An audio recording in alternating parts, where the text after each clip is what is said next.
അപ്പോൾ നമ്മൾ ഇന്നലെ പിടിച്ച മീനുണ്ട്, ക്വീൻ ഫിഷ് അല്ലേ? Queen fish. അപ്പോൾ അത് അച്ചാറിടാൻ വേണ്ടി പോവാണ്. കറി വെച്ചാലും മറ്റു കാര്യങ്ങൾ അത്രയ്ക്ക് ടേസ്റ്റ് വരുന്ന മീനല്ല. അപ്പോൾ അതുകൊണ്ട് നമ്മൾ ഇതിനെ അച്ചാറാക്കാനുള്ള പരിപാടിയാണ്. ഓക്കെ, അപ്പോൾ അച്ചാറിടാം. അതിപ്പോൾ ഒന്ന് വെട്ടി തൊലിയൊക്കെ കളഞ്ഞ് ഒക്കെ ഒന്ന് ക്ലീൻ ചെയ്തെടുക്കാം. തൊലിയൊക്കെ കളയണം. ഓക്കെ, എന്നിട്ട് നമുക്ക് കാണാം. നല്ലേ. അപ്പോൾ നമ്മുടെ മീനിനെ വെട്ടി കഴുകി വൃത്തിയാക്കിയിട്ട് എല്ലാം പീസാക്കി നല്ല അലുവ ഇവിടെ തന്നെ എടുക്കണം, എന്നാലേ കറക്റ്റാണ്. ഇത് അച്ചാറിലിപ്പോൾ വരും. ഇത് ജസ്റ്റ് പൊരിക്കാൻ വേണ്ടി പൊരിച്ചിട്ടാണ്, ഫ്രൈ ചെയ്തിട്ടാണ് നമ്മൾ ഇത് ചെയ്തത്. മഞ്ഞപ്പൊടി ഒരുപാട് ഇടുന്നില്ല, ജസ്റ്റ് ഇത്. പിന്നെ മുളക് പൊടി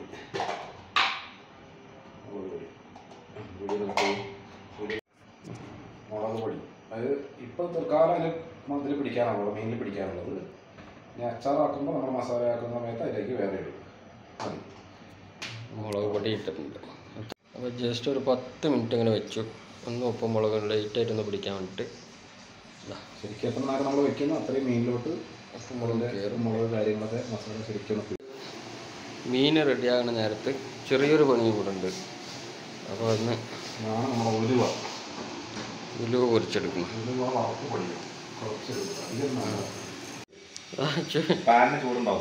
നല്ല ഇതാ ഒക്കെ ബ്രൗൺ കളർ ആയിട്ടുണ്ട്. ഉലുവ പൊടിച്ചെടുക്കുക. അപ്പോൾ ഒന്ന് ചൂടാറട്ടെ. അപ്പോൾ അതവിടെ നമുക്ക് മാറ്റി വയ്ക്കാം. ഇനി മീനിൻ്റെ പരിപാടികൾ നോക്കാം. ഓക്കെ, അപ്പോൾ ഫസ്റ്റ് റൗണ്ട് ആയിട്ടുണ്ട് ഇതാ. അപ്പോൾ അത് നമ്മൾ മാറ്റി വയ്ക്കുകയാണ്. എന്നിട്ട് വേണം അടുത്ത റൗണ്ട് ഇടാൻ. ഇന്നലെ 2-3 ട്രിപ്പ് ഇടേണ്ടി വരും. നമ്മുടെ മീനൊക്കെ വറുത്ത് ഏകദേശം ആയിട്ടുണ്ട്. ഇതാണ്ട് ഇതിപ്പോൾ ലാസ്റ്റ് വറുക്കാൻ പോകുന്നത്. പിന്നെ വറുത്ത് വെച്ചത് അവിടെ ഉണ്ട്. ഇതാണ് മീൻ വറുത്ത് വെച്ചിരിക്കുന്നത്. ഓക്കെ, ഇതൊന്ന് ചൂടാറിയിട്ട് ഇതെല്ലാം ഒന്ന് തനിച്ചാക്കണം. അതായത് ഈ മുള്ളൊക്കെ ഒന്ന് മാറ്റിയെടുക്കണം. മുള്ള് ഇതിൻ്റെ എല്ലാം.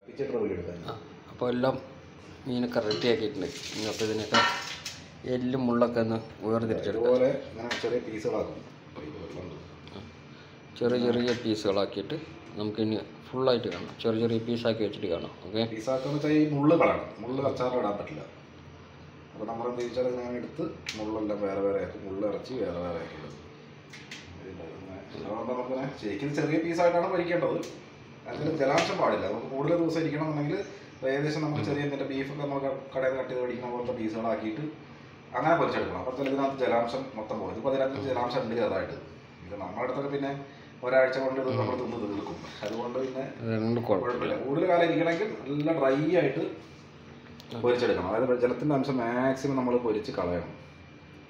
അപ്പോഴേ അത് ക്ലിയർ ആവുള്ളൂ. ഇതുണ്ടോ, ഇതിപ്പോൾ ഇങ്ങനെ മുള്ള് മൊത്തം മാറ്റി എടുത്തു കഴിഞ്ഞാൽ നല്ല മസാലയും കാര്യങ്ങളും എരിയും പുളിയെല്ലാം ഇതിനകത്തോട്ട് പിടിക്കും. അപ്പം ഞാനും കൂടെ ചേരട്ടെ. അപ്പോൾ നമ്മൾ മീനൊക്കെ ഒന്ന് പിച്ചിയിട്ടുണ്ട്. കണ്ട ചെറിയ കഷ്ണങ്ങളാക്കി ഇട്ടിട്ടുണ്ട്. ഓക്കെ, പിന്നെ അനീഷേട്ടാ കറക്റ്റായി പറഞ്ഞിരുന്നത്. പിന്നെ നമ്മൾ മീൻ ഡ്രൈ ആയി പൊരിച്ച് ഇതാക്കി വെച്ചിട്ടുണ്ട്. പിന്നെ ഇഞ്ചി, വെളുത്തുള്ളി, പച്ചമുളക് ചെറുതായിട്ട് അരിഞ്ഞത്, പിന്നെ കടുകുണ്ട്, വിനാഗിരിയുണ്ട്, നല്ലെണ്ണയുണ്ട്, മുളക് പൊടി, ഉപ്പ്, പിന്നെ ഉലുവ വറുത്ത് പൊടിച്ചത്, കായപ്പൊടി. ഇത്രയായിട്ടാണ് നമ്മളിത് ഉപയോഗിക്കുന്നത്. പിന്നെ ഇതാണ് നമ്മൾ ആ പൊരിച്ചെടുത്ത എണ്ണ തന്നെ കുറച്ച് ഇതിലേക്ക് ഒഴിക്കുന്നുണ്ട് ആദ്യം. അപ്പോൾ ആ ഫ്ലേവർ കുറച്ചും കൂടെ നമുക്ക് ക്ലിയർ ആയിട്ട് കിട്ടും. കുറച്ച് ഒഴിക്കുന്നുണ്ട്.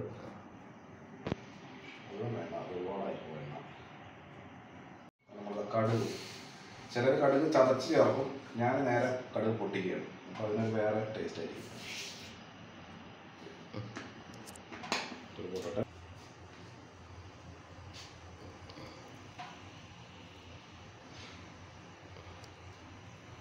കടുക് പൊട്ടുന്നുണ്ട്. അപ്പോൾ കടുക് പൊട്ടി തുടങ്ങി.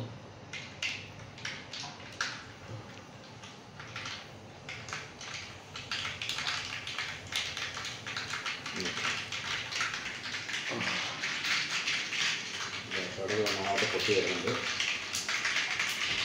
നമ്മൾ കടുക് പൊട്ടിക്കഴിഞ്ഞാൽ പിന്നെ ഇഞ്ചിയും വെളുത്തുള്ളി പച്ചമുളക് ഒരുപാട് വേണ്ട. നമ്മൾ മുളക് പൊടി ചേർത്തുകൊണ്ട് ജസ്റ്റ് ടേസ്റ്റിന് വേണ്ടി മാത്രം ഇഞ്ചിയും വെളുത്തുള്ളി കഴിച്ചതിൽ ഇടാൻ പോകുന്നു. നല്ല ഡ്രൈ ആയിട്ട് ഇതിനെ വഴറ്റിയെടുക്കണം.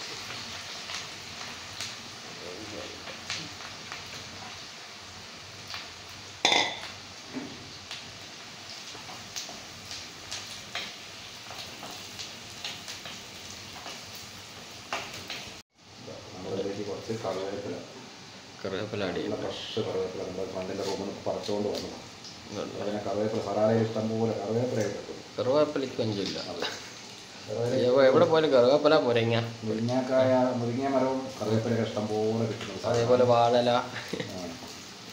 സലാല എന്ന് പറഞ്ഞാൽ കേരളം പോലുള്ള സ്ഥലമായതുകൊണ്ട് കൊച്ചു കേരളം. നമ്മൾ ഈ കറിവേപ്പില ചിലർ ആദ്യമേ ഇടും, കടുക് പൊട്ടിട്ട് പാടെ ഇടും. അപ്പോൾ ഈ പൊട്ടിത്തെറി അത് നനവുള്ളതുകൊണ്ടും പിന്നെ അതിൻ്റെ ആ പച്ചപ്പുള്ളതുകൊണ്ടാണ് ഇപ്പോഴേ പൊട്ടിത്തെറിക്കുന്നത് കൂടെ തന്നെ ഒരുപാട് പൊട്ടിത്തെറിക്കും. അപ്പോൾ അത് ഒരുപാട് പൊട്ടിട്ടാണ് കുറച്ച് കഴിഞ്ഞ് നമ്മൾ എടുക്കും. അപ്പോൾ കറിവേപ്പില കരിഞ്ഞു പോയില്ല. പിന്നെ കറിവേപ്പില കുറച്ച് ഫ്രൈ ആവണം. എന്നാൽ കറിവേപ്പിലൊക്കെ അച്ചാറിന് കറിവേപ്പിലൊക്കെ തിന്നാൻ പറ്റുന്നതാണ്. പക്ഷെ എന്നാലും പൊട്ടിത്തെറിക്കുന്നതാണ് ഒരു കുറച്ച് കുറയും. നമ്മുടെ കയ്യിലോട്ടും പൊട്ടിത്തെറിക്കുന്നത് കുറച്ച് കുറഞ്ഞ് കിട്ടും. ഇത് നല്ലപോലെ ഒന്ന് വഴറ്റിയെടുക്കാം. എന്നിട്ട് നമുക്ക് അടുത്ത് നോക്കാം. നമ്മളിതിലേക്ക് ഇതിലേക്ക് നമ്മൾ മുളക് പൊടി ചേർക്കുമ്പോൾ നമ്മൾ നേരിട്ട് മുളക് പൊടി ഇട്ട് കഴിഞ്ഞാൽ അത് കരിഞ്ഞ് പിടിക്കും. അപ്പോൾ നമ്മൾ ആവശ്യത്തിനുള്ള മുളക് പൊടി നമ്മൾ ഏകദേശം ഒരു എരിവ് ചിലർക്ക് അയച്ചാറാണ് പിന്നെ ഒരു അല്പം ഒരു എരിവുള്ളത് നല്ലതാണ്. അതെ, മുളക് പൊടി ചില ഇത്രയും മീനുള്ളതല്ലേ, ഏകദേശം 6-7 കിലോ ഉള്ള മീനാണ്. അതായത് ഇത്രയും മുളക് പൊടി നമ്മളെടുത്തു. എന്നിട്ട് ഇങ്ങനെ നമ്മൾ നേരിട്ട് ഇട്ട് കഴിഞ്ഞാൽ നമുക്ക് കരിഞ്ഞു പിടിക്കും, അടിയിൽ കരിഞ്ഞു പോകാണ്. അപ്പോൾ എന്താ ചോദിച്ചാൽ നമ്മൾ വിനാഗിരി ഒഴിച്ചിട്ട് ഇതിനെ ഒന്ന് കലക്കിയെടുക്കും. അപ്പോൾ എന്താ വെച്ചാൽ നമ്മൾ ഒഴിച്ച് ആക്കി കഴിയുമ്പോൾ നമുക്ക് ഇതാവില്ല, എന്താ കരിഞ്ഞു പോകില്ല. നമ്മളപ്പോൾ വിനാഗിരി ഒഴിച്ചിട്ട് ഇതിനെ നല്ല പേസ്റ്റ് എല്ലാം കുറച്ചൊന്ന് ലൂസായിട്ടല്ല, നമുക്ക് ആവശ്യത്തിന് വിനാഗിരി എന്തായാലും വേണമല്ലോ. ആ വിനാഗിരി നമ്മൾ ഇതിൻ്റെ കൂടെയാണ് ചേർക്കുന്നത്. എന്നിട്ട് നമ്മൾ ഇതിനൊന്ന് ചെറുതായിട്ട് തിളപ്പിച്ചെടുക്കണം. തിളപ്പിച്ചെടുക്കാന്നുണ്ടെങ്കിൽ അതിൽ തന്നെ ഇട്ടിട്ടാണ്, ആ ഇഞ്ചി വെളുത്തുള്ളിയിൽ തന്നെ ഇട്ടിട്ടാണ് നമ്മൾ തിളപ്പിക്കുക. ഇപ്പോൾ കണ്ടോ നമ്മൾ ഏകദേശം ഒരു നമ്മളെ മിക്സറിലൊക്കെ കിട്ടില്ലേ നമ്മളെ വെളുത്തുള്ളിയൊക്കെ, ആ ഒരു പരുവത്തിലേക്ക് എത്തണം. നമ്മൾ മിക്സറിലൊക്കെ നമ്മളിങ്ങനെ ഡ്രൈ ആയിട്ട് കുറച്ചില്ല, അതുപോലെ കുറച്ചൊന്ന് ഡ്രൈ ആയിട്ട് വരണം. പിന്നെ പച്ചപ്പൊന്ന് മാറണം. അച്ചാറിലേക്ക് വരുമ്പോൾ ഇങ്ങനെയാണ് നല്ലത്. അപ്പോൾ അങ്ങനെ അതും സെറ്റായിക്കൊണ്ടിരിക്കണ്ടേ. ഓക്കെ, ഉലുവ നമ്മൾ നേരത്തെ വറുത്ത് പൊടിച്ച് വെച്ച ഉലുവയാണ്. അത് നമ്മൾ ഇതാകേണ്ട ഒരു അല്പം ഓരോ സ്പൂൺ കണക്കിന് ഉലുവ ഇടുന്നുണ്ട്. ഒരുപാട് ആവരുത്, അത് കയ്പ്പ് പോലെ പോകും. അതിലേക്ക് നമ്മൾ ഇടുന്നുണ്ട്. പിന്നെ അതുപോലെ കുറച്ച് കായത്തിൻ്റെ പൊടി, കായത്തിൻ്റെ പൊടിയാണ് എടുക്കുന്നത്. അല്ലെങ്കിൽ കായം ഉണ്ടെങ്കിൽ കായം നേരിട്ടിട്ടാലും മതി. പക്ഷേ പൊടിയാകുമ്പോൾ എല്ലായിടത്തും നന്നായിട്ട് നമുക്ക് കരണ്ട് കിട്ടും. ഒരുപാടാവണ്ട, കയ്പ്പായി പോകും. അതെന്ന് വെച്ചാൽ ഇത് ഇതിനകത്ത് കിടന്നിട്ട് കയ്പ്പായി പോകും. ഇളക്കട്ടെ.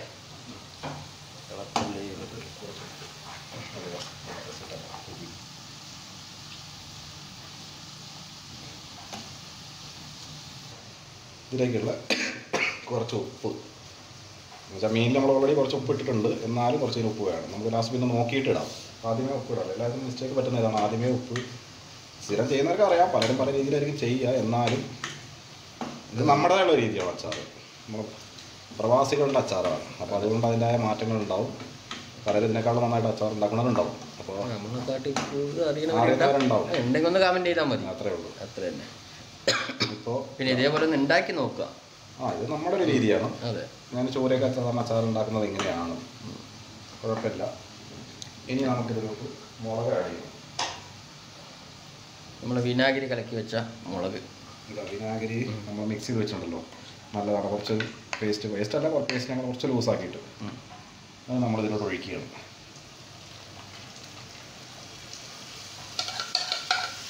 പിന്നെ തീ കുറച്ച് വെക്കണം, അല്ലെങ്കിൽ പെട്ടെന്ന് കരിയും. വിനാഗിരിയും പെട്ടെന്ന് പറ്റുന്നൊരു സാധനമാണ്, അതുവരെ മുളക് കരിയുന്നതാണ്. എന്നിട്ട് നമ്മൾ ചെറുതായിട്ട് തിളവരണം, ഒന്ന് നോക്കണം. അതാണ് നമ്മൾ ശ്രദ്ധിക്കേണ്ടത്. ഇല്ലാന്നുണ്ടെങ്കിൽ കരിഞ്ഞടി പിടിക്കും. അടി പിടിച്ചാൽ അതിൻ്റെ ടേസ്റ്റ് തന്നെ മാറിപ്പോകും. അതിപ്പോൾ ഇങ്ങനെ ചെറിയ കുമ്പള വന്നു തുടങ്ങും, തള്ളയുടെ കുമ്പള വന്നു തുടങ്ങുമ്പോൾ നമ്മൾ മീൻ അതിനകത്ത് ഇടുന്നു. ഒരുപാട് ഇതാക്കരുത്. അപ്പോൾ പിന്നെ ചില വിനാഗിരി ഒരുപാട് തിളച്ച് കഴിഞ്ഞാൽ വറ്റിപ്പോകും, പെട്ടെന്ന് ഇതാണ്. അപ്പോൾ നമ്മൾ ആ തിള വന്ന സമയത്ത് ബാക്കിയുള്ള മീൻ നമുക്ക് ഇതിലേക്ക് ആഡ് ചെയ്ത് വെക്കുകയാണ്. ഇതിപ്പോൾ വിനേഗർ കുറച്ച് കുറവാണ് എൻ്റെ അഭിപ്രായത്തിൽ. ഇത് കുറച്ച് ഡ്രൈ ആവാനുള്ള സാധ്യത കാണുന്നുണ്ട്. കാരണം ചില മേടിച്ചപ്പോൾ ഫ്രിഡ്ജിൽ ഇരിപ്പുണ്ടെന്നുള്ള ഓർമ്മയിൽ ഒരു ബോട്ടിലേ മേടിച്ചുള്ളൂ. അപ്പോൾ ഇനി മേടിക്കാൻ പോകാൻ സമയമില്ല ഇതിൻ്റെ ഇടയിൽ കൂടെ. അപ്പോൾ നമുക്ക് തൽക്കാലം ഇപ്പോൾ ഇങ്ങനെ ഉള്ളത് വെച്ച് അഡ്ജസ്റ്റ് ചെയ്യാം. മാക്സിമം നമ്മൾ മുള്ള് കളഞ്ഞു കഴിഞ്ഞാൽ നമുക്ക് സുഖമാണ്. അച്ചാർ കഴിക്കുമ്പോൾ മുള്ള് നമ്മൾ നോക്കണം. കുട്ടികളൊക്കെ ഉണ്ടെങ്കിൽ മുള്ള് പ്രശ്നമാണ്. ഇത് കുട്ടികൾക്കൊക്കെ നല്ലപോലെ കഴിക്കാൻ പറ്റും. അങ്ങനെ നമ്മുടെ അച്ചാർ ഫൈനൽ സ്റ്റേജ് വന്നുകൊണ്ടിരിക്കുകയാണ് അല്ലേ. അപ്പോൾ തിളവന്ന് നല്ല ഒന്ന് തവണ വിനാഗിരി ഒന്ന് ചെറുതായിട്ട് തിളയ്ക്കണം. അപ്പോഴാണ് അതിൻ്റെ കറക്റ്റ് ഇത് വരിക.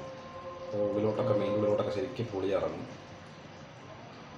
ശരിക്കും നോക്കട്ടെ അതിൻ്റെ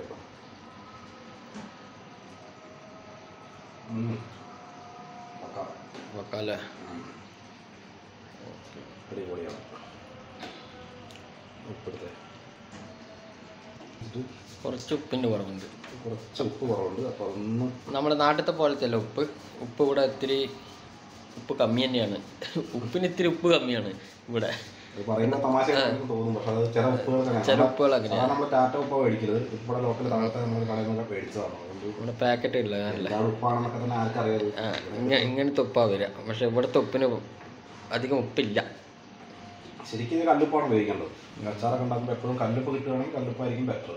അതാണ് കാണുന്നവർ വിചാരിക്കും ഇത്രയും ഒരു ഗ്രേവി പോലെ ഉണ്ടല്ലോ. ഇതിപ്പോൾ ഈ മീൻ നമ്മൾ വെക്കുമ്പോൾ മീൻ വലിച്ചെടുത്തത് ഇനി ഡ്രൈ ആവുന്നത് കുറച്ചും കൂടെ ഡ്രൈ ആയി മാറും. എന്നിട്ട് നമ്മൾ നല്ലെണ്ണ കുറച്ച് മേലെ കൂടെ ഇങ്ങനെ ഒഴിച്ചു കൊടുക്കുക. അപ്പോൾ അതിൻ്റെതായിട്ടുള്ളൊരു ഫ്ലേവർ വരും. അത്ര ഒരുപാട് വേണ്ട. ഓൾറെഡി പൊരിച്ചതിൻ്റെ ആയിട്ട് എണ്ണ ഉണ്ട്. എല്ലാവർക്കും പിന്നെ കൊളസ്ട്രോൾ പ്രഷർ ഒക്കെ ആൾക്കാരാണ്. നമുക്കില്ല, ഒരുപാടൊക്കെ അതുകൊണ്ട് മാക്സിമം റെഡ്യൂസ് ചെയ്യാം. ഉണ്ടല്ലേ ഡ്രൈ ആയി. ഇപ്പോൾ അത് ഒന്നുകൂടെ ഇരിക്കുമ്പോൾ ഒന്ന് ഡ്രൈ ആവും. പിന്നെ നമ്മൾ ചൂടോട് കൂടി പാത്രത്തിലോ അല്ലെങ്കിൽ നിന്നിട്ട് അടച്ചു വയ്ക്കാതിരിക്കുക. ആ വെള്ളം വീണ് കഴിഞ്ഞാൽ പെട്ടെന്ന് തന്നെ കംപ്ലൈൻ്റ് ആവും, കേട് വരും, പൂപ്പൽ വരും. അപ്പോൾ ഈ തൽക്കാലം ഇത് കുറച്ച് തുറന്ന് വെച്ച് തണുപ്പിച്ചതിന് ശേഷം മാത്രം വല്ല ബോട്ടിലോ പാത്ര ഭരണിയിലോ എന്തെങ്കിലും വേണമെങ്കിൽ ആക്കി വയ്ക്കാം. ഇത് ശരിക്കും പാനിലൊന്നും അല്ല ചെയ്യേണ്ടത്. ശരിക്കും എന്ന് പറഞ്ഞാൽ ചട്ടിയോ അങ്ങനെയൊക്കെ ഉണ്ടെങ്കിൽ മൺചട്ടിയൊക്കെ ഉണ്ടെങ്കിൽ അതിൽ ചെയ്യുകയാണെങ്കിൽ ബെറ്റർ. അല്ലെങ്കിൽ ഉരുളിയോ അങ്ങനെ എന്തെങ്കിലുമൊക്കെ ഉണ്ടെങ്കിൽ അത് ചെയ്യുകയാണെങ്കിൽ ബെറ്റർ ആയിരിക്കും. കുറച്ചും കൂടെ ബെറ്ററാണ്. ഓക്കെ, അപ്പോൾ സംഗതി റെഡി ആയില്ലേ?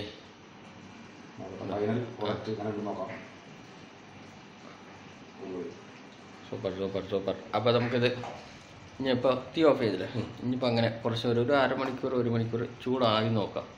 ആറിയിട്ട് നമുക്ക് എങ്ങനെയുണ്ട് നോക്കാം. ഇപ്പോൾ ആ കറക്റ്റ് ആ നല്ലെണ്ണേൻ്റെ ഒരു ഇത് മുന്നോട്ടുണ്ടാവും, കുറച്ച് ടേസ്റ്റ്. അത് ഇരിക്കുമ്പോൾ പെർഫെക്റ്റ് ആവും. ഓക്കെ ആയിരിക്കട്ടെ അവിടെ. അപ്പം ഞാൻ അവിടെ ഇരിക്കട്ടെ.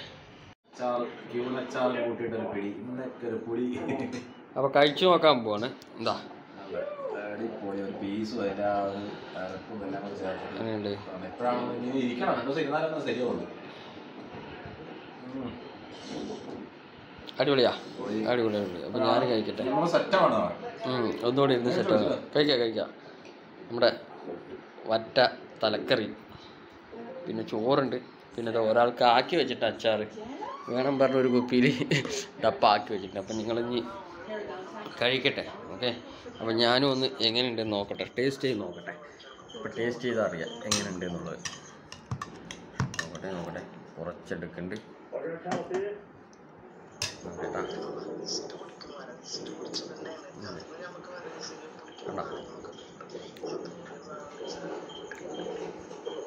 സൂപ്പറായിട്ട് ശരിക്കും ഒന്നുകൂടെ ഇരുന്നോ, ഒന്നുകൂടെ സൂപ്പറായിരിക്കും. അച്ചാറ് പഴകല്ലേ, ഞാൻ ടേസ്റ്റ് സൂപ്പറായിട്ട് ഒരു രക്ഷയില്ല. അപ്പോൾ ആ വറ്റ 9 കിലോ സൈസുള്ള 2 വറ്റ ഉണ്ടായിരുന്നു. അടിപൊളിയായിട്ട് ബ്ലാക്ക് ടിപ്പ് എല്ലാവരുടെയും ഒന്ന് ട്രൈ ചെയ്ത് നോക്കാം. അത് പിന്നെ അത് പറയാനുള്ളത്, കറി വെച്ചു നമ്മുടെ ചാനലൊന്ന് എല്ലാവരും ഒന്ന് സബ്സ്ക്രൈബ് ചെയ്യുക, ലൈക്ക് ചെയ്യുക, ഷെയർ ചെയ്യുക. പിന്നെ എന്തെങ്കിലും പോരായ്മകളുണ്ടെങ്കിൽ ഒന്ന് കമൻറ്റ് ചെയ്യണം. എല്ലാവരും ഒന്ന് പറയണം. നമ്മൾ തുടക്കക്കാരാണ്. ഓക്കെ, അപ്പോൾ എല്ലാവരും ഒന്ന് അഡ്ജസ്റ്റ് ചെയ്യുക. ഫിഷിംഗ് മീഡിയ കണ്ടോണ്ടിരുന്നിട്ട് അതെ. അപ്പോൾ ഞങ്ങളുടെ വീഡിയോ വൈൻഡപ്പ് ചെയ്യാണ്. ഞങ്ങളുടെ മെയിൻ ഹോബി പറഞ്ഞുതരാം, അതൊക്കെയാണ് കേട്ടോ. ഫിഷിംഗ് വീഡിയോ മൊത്തം ഇത് കണ്ടുകൊണ്ടിട്ടാണ് ഞങ്ങളുടെ ഫുൾ പരിപാടി. കഴിക്കാൻ പുറപ്പെട്ടു. അപ്പോൾ പറഞ്ഞത് മറക്കണ്ട, ഷെയർ, സബ്സ്ക്രൈബർ ഒക്കെ ഇതാ ചോറും കൂട്ടിയിട്ട് ഞാൻ കഴിക്കാൻ പോകുന്നത്. അച്ചാറും ഇങ്ങനെ എടുത്തിട്ട് ഒന്നും പറയല്ല, അടിപൊളിയായിട്ടുണ്ട്. വേണ്ട. അതെ, ഇതിപ്പോൾ തന്നെ പാതി കഴിഞ്ഞ് ടേസ്റ്റ് നോക്കിയിട്ട് ഇനിയിപ്പോൾ കുറച്ചേ ഉള്ളൂ. അതും കൂടെ തീർത്ത കഴിഞ്ഞു. ഇതിപ്പോൾ ഒരാഴ്ചയും കൂടെ വരില്ലാതെ തോന്നുന്നുണ്ട്. ശരി അപ്പോൾ ഞങ്ങൾ ഭക്ഷണം കഴിക്കട്ടെ.